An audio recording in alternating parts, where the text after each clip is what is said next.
Cuenta con una amplia experiencia en el sector asegurador. Es licenciado en Derecho por la Universidad Complutense de Madrid y cuenta con un MBA por la Universidad de Georgetown. Actualmente dirige Mapfre México y es presidente del Consejo de Administración de Insignia Life.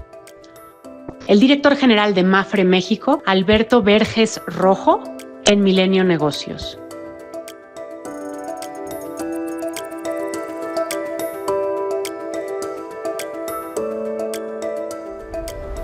Bienvenidos a Milenio Negocios, este programa que hacemos todas las semanas, Ilana Sod y yo, hoy con un invitado muy especial, Alberto Verges, CEO de Mapfre México, y con un tema cerca de nuestros intereses comunes y necesarios de todos los días, porque es la salud.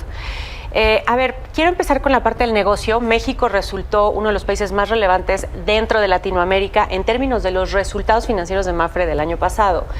El crecimiento en primas fue mayor a lo que normalmente se espera. ¿Qué hay detrás de esto en un momento que vemos de un contexto con mucha incertidumbre? Bueno, primero gracias por la invitación a las dos.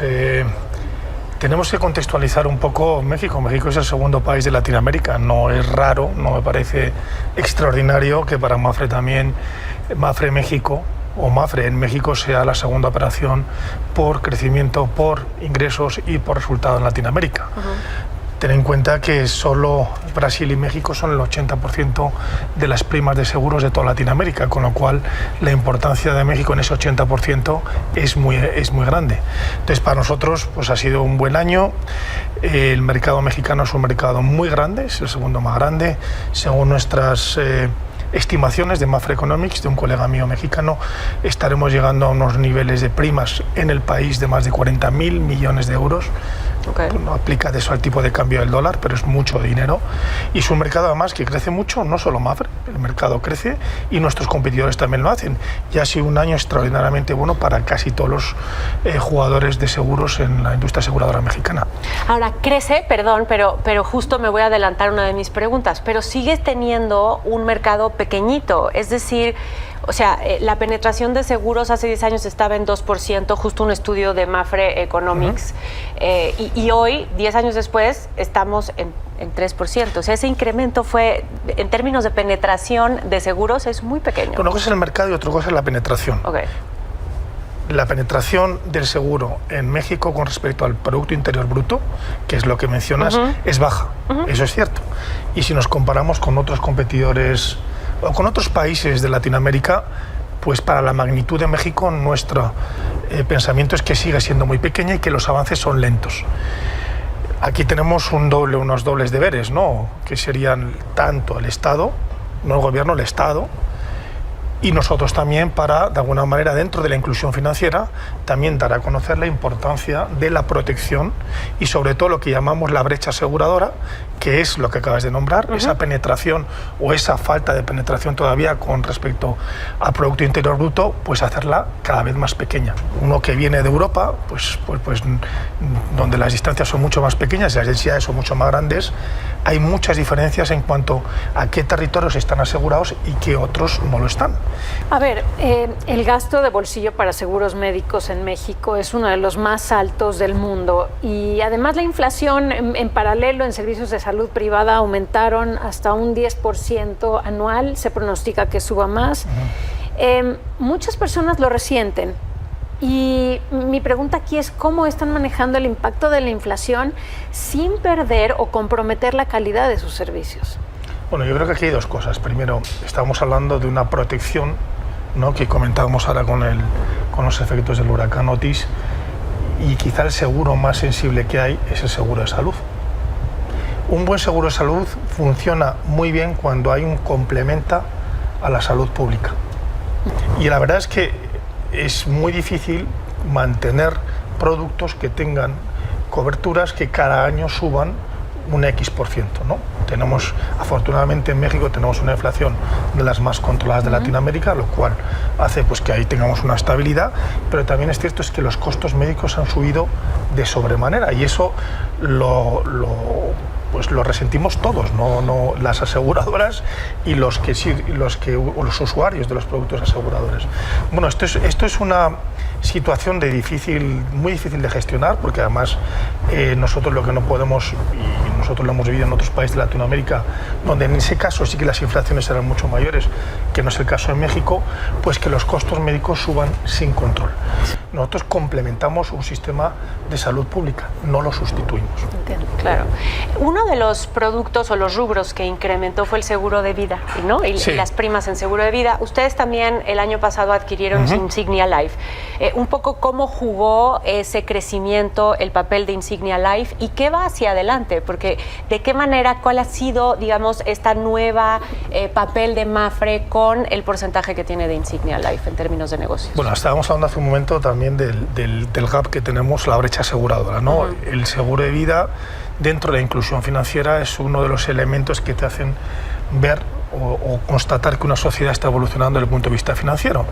Para nosotros, el no tener una práctica muy grande dentro de vida hizo que mirásemos compañías dentro del sector asegurador mexicano y que nos fijásemos en una compañía que además su expertise o su conocimiento, su valor fundamental es el seguro de vida y sobre todo la distribución del mismo. Una liga entre el crecimiento del país con el seguro de vida, entonces sí estamos avanzando, digamos, en esta parte financiera. Hombre, aquí hay un elemento muy importante que es el seguro de vida muchas veces va asociado a una práctica bancaria. Entonces, con los productos bancarios van asociados también los productos de vida, y a medida que la bancarización cada vez es mayor en México, que sigue siendo poca, el seguro de vida tiene más capacidad de avance. Okay. A ver, con la llegada de las startups tecnológicas, el Insurtech, que ofrecen seguros médicos digitales, con atención a veces más accesible, ¿no? Modelos de consulta virtual y demás, ¿qué papel está jugando la tecnología y los datos para diseñar nuevas pólizas más ajustadas al nivel de riesgo de sus asegurados y estar también a la par de estas plataformas que ofrecen estos servicios más fáciles? Yo no digo que sean mejores o no, pero que muchas veces lo hacen más fácil el proceso del asegurado. Sí, yo estoy de acuerdo contigo. Quizás estas insurtechs o fintechs que van surgiendo muy poco a poco, esto con respecto a ofrecimientos del seguro de salud. Bueno, yo la verdad es que desconozco qué hay detrás de ellas, pero sí lo que ofrecen, o lo que yo entiendo que ofrecen, o lo que entendemos que ofrecen es una agilidad precisamente en el proceso que nosotros estamos intentando de alguna manera adquirir, porque al ser una compañía que es multiramo, que hace todos los ramos, pues muchas veces tenemos mucho de todo y eso es difícil compaginarlo.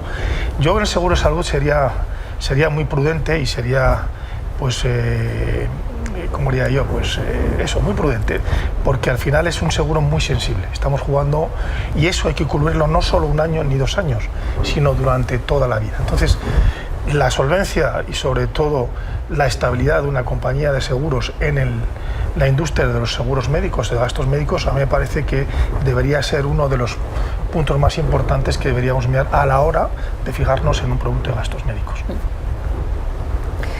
A ver, según datos de la Comisión Nacional de Seguros y Fianzas de la Ciudad de México, lo que hablabas hace rato de las diferencias entre el gasto de asegurados en México y particularmente en el de los autos hay una enorme diferencia con la Ciudad de México, con respecto a Campeche y Tlaxcala, por ejemplo, ¿no? Sí. ¿Cómo están manejando estas disparidades en la adopción de seguros en la República Mexicana? Bueno, manejar un país con una geografía tan extensa y tan compleja no es nada fácil.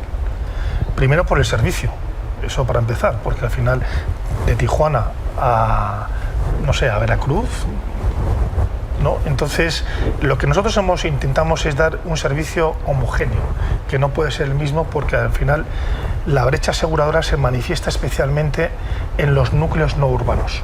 Entonces, a nosotros, cuanto menos bancarizado esté una zona geográfica como las que has mencionado, más difícil nos es, uno, vender y, segundo, servir el propio producto de seguro. Ok, claro. A ver, también otra de las cosas que hemos visto en términos de complicaciones en el sector es el cambio climático. Ahora mencionabas Otis, pero bueno, entre que son sequías, huracanes, inundaciones o lo que sea que esto trae, también cómo ajustar las estrategias a que, digamos, se sigan cubriendo los bienes como los automóviles, ¿no? Porque también hay esta cosa de lo que vimos, por ejemplo, en Estados Unidos, en donde después de los incendios, ¿no? Ya tampoco hay cobertura de incendios. O sea, ¿cómo enfrentar un mundo que realmente está cambiando constantemente con los riesgos que se pueden o no cumplir? Bueno, hay un matiz importante. La cobertura de incendios antes era inexistente antes de los incendios, no después. No, yo lo sé, desde antes, sí. ¿Por qué? Pues porque al final... Se miden riesgos al final. Sí. Al final, pues... lo que nosotros hacemos, sobre todo, y hablo ya desde Mapfre, es comprar una protección catastrófica no solo para México, sino para toda Latinoamérica, que compense los riesgos que tenemos en México con otros países. Los riesgos sísmicos que tenemos aquí no los tenemos en Argentina, sí los tenemos en Chile, por ejemplo. Este año Mapfre cumple 35 años en México. Viendo hacia futuro, ¿qué viene en el corto, mediano plazo? ¿Hacia dónde quieren crecer? ¿Qué le falta? ¿Dónde hay más oportunidades? Bueno, pues nosotros, como os decía antes, celebramos el 35º aniversario, año 90, el 11 de diciembre.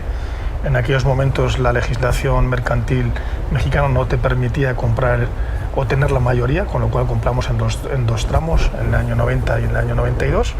Y desde entonces, pues Mapfre, que compró una compañía además con un nombre muy mexicano, por decirlo de alguna manera, pues ha crecido, pero en estos momentos, con las capacidades que tiene México y con independencia, como decíamos antes, de las incertidumbres, que siempre las va a haber, por otro lado, no van a parar, de nuestro vecino de Norteamérica, pues yo creo que debemos que ver el vaso medio lleno, casi lleno. Muchísimas gracias, Alberto, por haber estado con nosotras. Un placer. Muchas gracias también a ustedes por habernos acompañado. Nos vemos la próxima semana en Milenio Negocios.